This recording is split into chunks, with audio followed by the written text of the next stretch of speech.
E com o avanço da variante Ômicron e com cada vez mais pessoas com a doença, várias cidades começam a adotar novamente medidas mais restritivas. Mesmo assim, os preparativos já começaram entre os estudantes para a retomada das aulas presenciais. Nós fomos às ruas conversar com alguns jovens sobre essa volta.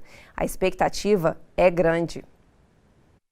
Estou muito ansiosa e eu pretendo voltar, né? Porque estudos pela internet, para mim, não funcionam. Eu já vacinei e a aula presencial é muito mais fácil de conseguir acompanhar o professor, então eu gostaria muito que pudesse voltar. Eu não consigo aprender pela internet, eu acho muito mais difícil. Lá na escola eu consigo ver meus amigos e brincar com eles. Na presencial é bem mais fácil porque você está em uma sala fechada com os professores, então é bem mais fácil você prestar atenção. Porque eu acho melhor por causa do convívio que a gente tem com as outras pessoas. Eu prefiro voltar às aulas, porque aí eu vou ver meus amigos, conhecer pessoas novas, né? Agora,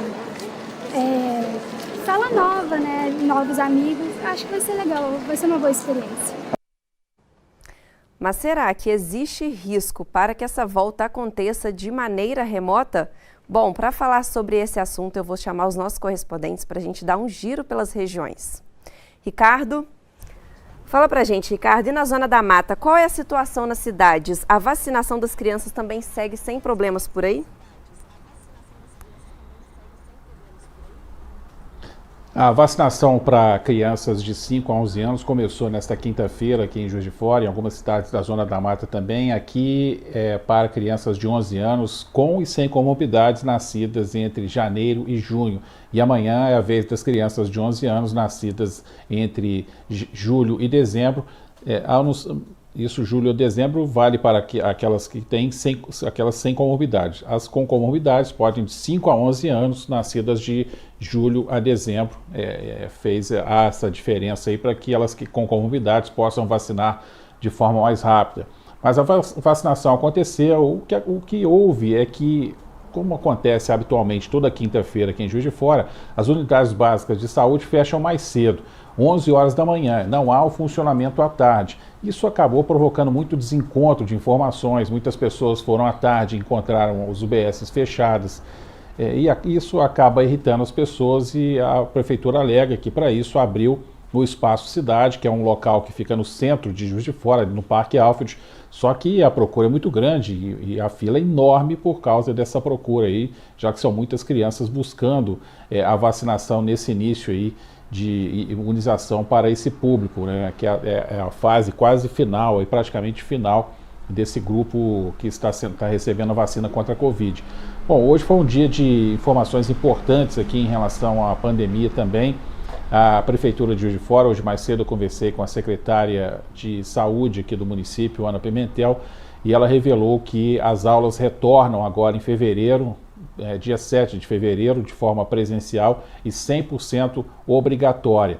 A Prefeitura entende que 85% da população já foi imunizada com as 2 doses e por isso há segurança tanto para os estudantes quanto também para os trabalhadores da educação e por isso essa medida. O que está em discussão e parece que não vai acontecer é a cobrança do cartão de vacinação desses jovens na escola. Parece que a Prefeitura não vai criar esse passaporte ou utilizar desse artifício, que é o passaporte da vacinação, para os estudantes nas escolas em Juiz de Fora. Mas esse é um assunto que pode ser discutido ou deliberado alguma coisa diferente mais para frente, porque na pandemia é tudo muito dinâmico, né? O que a gente está discutindo hoje pode não valer para a semana que vem, mas dentro do cenário atual isso deve acontecer. E a própria secretária de Saúde disse que Juiz de Fora está com um cenário parecido a um ano atrás, quando você teve um aumento muito grande de casos de pessoas sendo testadas de forma positiva para a Covid, mas a diferença é que agora, segundo ela, a taxa de hospitalização, de internação dessas pessoas está abaixo de 1%, ou seja, a maior parte dos casos são casos clínicos, casos com sintomas leves, mais brandos, e o que provoca aí uma situação tranquila nos hospitais, ao contrário dos pronto atendimentos, que é aquela porta de entrada que acaba ficando mais cheia, porque as pessoas vão buscando mais esses locais. Mas os leitos não respondem por essa procura, isso é um bom sinal. E já, apenas para complementar aqui um outro assunto, não vai dar tempo de trazer, porque a Prefeitura ainda não publicou, mas já a Prefeitura vai publicar um vídeo nas suas redes sociais com informações importantes sobre o transporte público em Juiz de Fora. Me parece que haverá aí uma decisão dura contra uma das empresas que, se não tomar providências, pode ser retirada do contrato através de quebra, né, de protocolos previstas nesse próprio contrato de licitação lá em 2016. Vamos aguardar, amanhã talvez a gente possa falar sobre isso. Excelente, Ricardo. Então a gente vai aguardar, né, também sobre essa situação do transporte. A gente continua acompanhando tanto o transporte quanto a volta às aulas. E agora eu quero chamar a Laura Marques. Laura, fala pra gente, aí na região metropolitana de Belo Horizonte, né, como que está a situação? Existe o risco das aulas não serem retomadas de maneira presencial? E o cartão de vacina das crianças, né, as escolas podem cobrar dos pais essa comprovação para o retorno?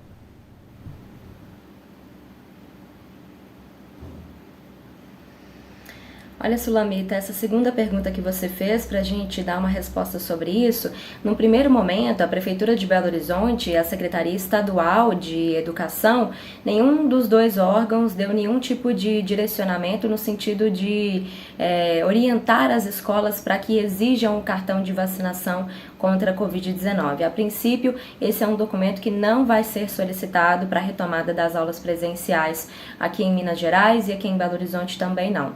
Não há nenhuma orientação nesse sentido. Agora, com relação à volta ou não das aulas presencialmente, ou se vai ficar de forma online, existe aí uma insegurança. Como o Ricardo disse, a todo momento a pandemia muda, os casos aumentam, diminuem, e aí essa dinâmica toda faz com que as decisões que foram dadas alguns dias atrás possam não mais valer para hoje, por exemplo.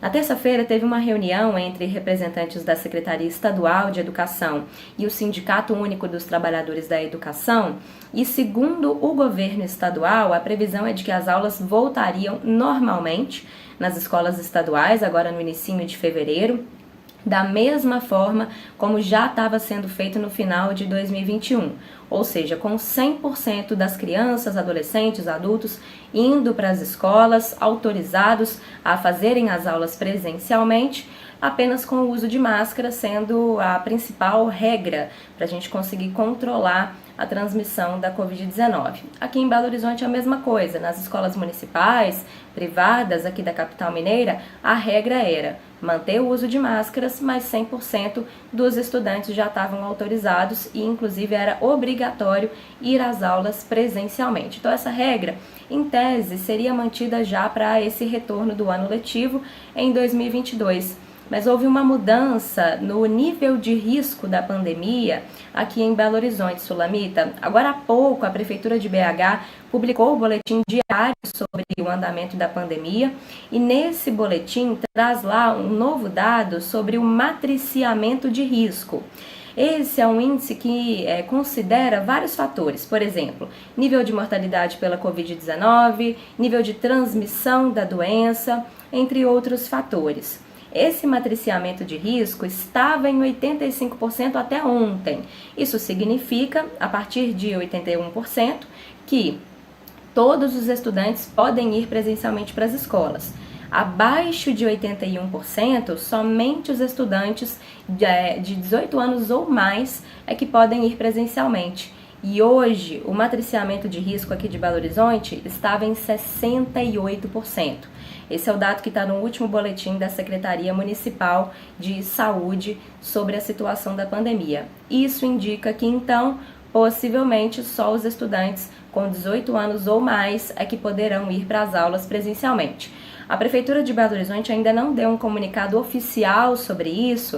Eu estou fazendo essa inferência aqui a partir do dado que foi divulgado no boletim sobre a pandemia. Mas a Prefeitura em si ainda não oficializou essa decisão. A princípio, a informação era essa: abaixo de 81%, somente os estudantes com 18 anos ou mais presencialmente nas escolas. Vamos aguardar para saber qual é que vai ser a decisão da Prefeitura de BH diante desse avanço da pandemia, desse avanço do número de casos aqui em Belo Horizonte, agora nesse início de ano. Até porque as regras que estavam valendo no final do ano passado era com base na situação da pandemia no finalzinho de 2021, que era uma situação muito melhor, né? A gente sabe disso, o número de casos estava bem mais baixo. Então vamos seguir acompanhando e, claro, a gente vai trazer todas essas atualizações aqui assim que o governo de Minas e a Prefeitura de Belo Horizonte derem atualizações sobre a situação das escolas. Sulamita? Excelente, Laura. Realmente, no final de 2021, a gente não imaginava que ia estar pipocando de casos, né? Muito obrigada pela participação. Ricardo, obrigada também. Amanhã a gente volta a conversar.